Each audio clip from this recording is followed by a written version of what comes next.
Here's how you can use the same WhatsApp account on multiple devices.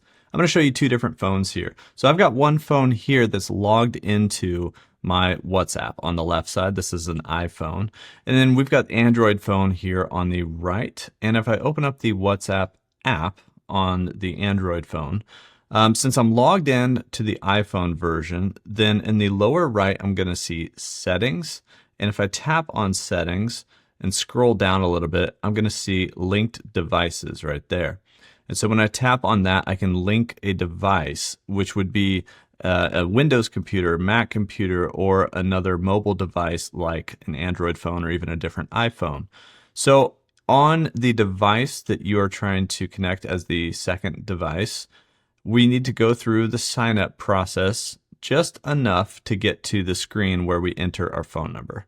And so we're going to go through this, allow notifications or not, and then we're going to enter the phone number. But instead of that, in the upper right, we're going to see three dots. We can tap on that and go link as companion device. That's going to pop open a QR code. And so on the original device, we just need to tap on link a device, and it's going to pull open the camera. And I think it already grabbed the QR code on that other device. And it's going to link those together and sync them. And so now I have the same WhatsApp account on two different devices.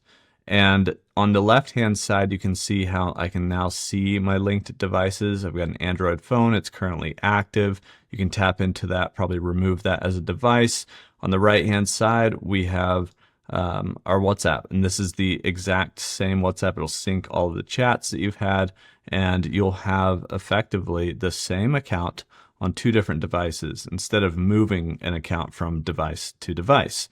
So that's how you can link devices and link companion devices to your WhatsApp account to be able to use one WhatsApp account on two phones or more than two devices. Hopefully this helped you out. Leave a like on the video. If it did, share it with someone who has this problem too, and I will see you guys in the next one.